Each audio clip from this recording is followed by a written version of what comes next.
この現実に何がある。父も母もいない。 Only as good as the world allows them to be.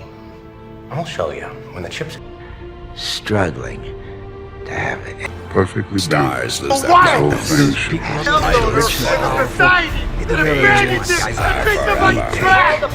difference between good and evil, it is what governs our Coba jujur sebentar, pernahkah kamu nonton film atau anime, terus di satu titik kamu mikir, sebenarnya villainnya nggak sepenuhnya salah sih? Atau kalau lebih parah lagi, kalau gue di posisi dia, mungkin gue akan melakukan hal yang sama. Kenapa bisa begitu? Kenapa perasaan para penjahat sering terasa lebih manusiawi daripada dengan perasaan sang hero? Baiklah para penanda, selamat datang di episode Kenapa Villain terasa lebih relate dengan kita.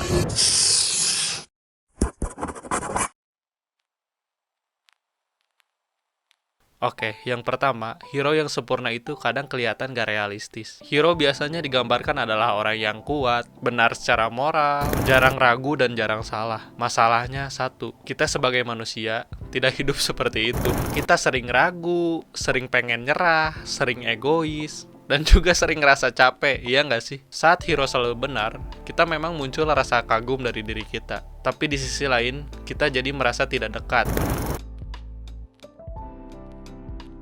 Nah, yang kedua, kebanyakan villain mempunyai luka yang mirip dengan kita. Villain hampir selalu punya masa lalu yang buruk, kehilangan, pengkhianatan, dan rasa tidak adil. Contoh gampangnya ya kayak dibuang, diremehkan, gagal, dan dilupakan. Dan itu bukanlah hal yang jahat, itu adalah pengalaman manusia biasa. Bedanya cuma satu, mereka memilih jalan yang ekstrim. Dan disitulah kita mulai merasa, gue ngerti nih kenapa dia jadi begini. 痛みを受け取れ、痛みを知れ。痛みを知らぬ者に本当の平和は分からん。 Yang ketiga adalah villain sering ngomong hal yang juga kita rasain. Banyak villain yang gak cuma marah, tapi juga berargumen. Mereka itu sering ngomongin soal dunia yang gak adil, sistem yang rusak, orang baik yang selalu kalah, dan juga kemunafikan. Kadang kalimat villain selalu terdengar seperti, kenapa yang jujur itu selalu diinjek? Kenapa dunia cuma peduli sama yang kuat, dan kita gak bisa langsung nolak? Karena kita pernah ngerasain hal itu juga.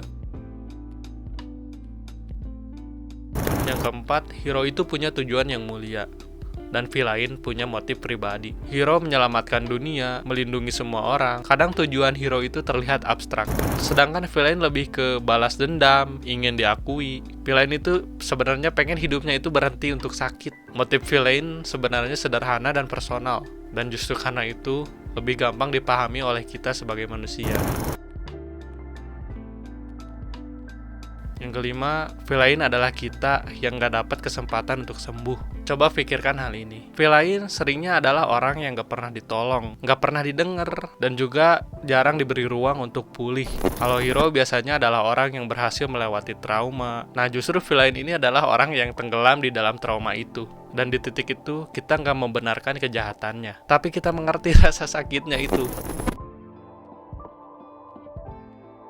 Jadi kenapa villain bisa relatable dengan kita yang manusia biasa ini? Karena villain itu jujur dengan kemarahannya. Villain itu nggak pura-pura baik, dia tetap jadi diri sendiri. Villain itu sering mengatakan hal yang kita pendam. Villain melakukan hal yang ingin kita lakukan, tapi kitanya nggak berani.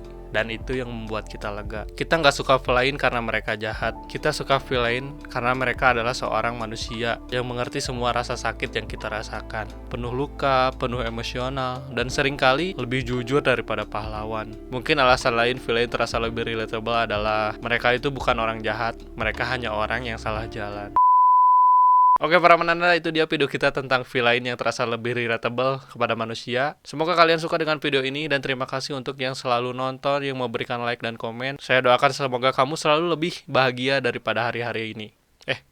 Oke gitulah pokoknya. Oke, tolong bantu subscribe.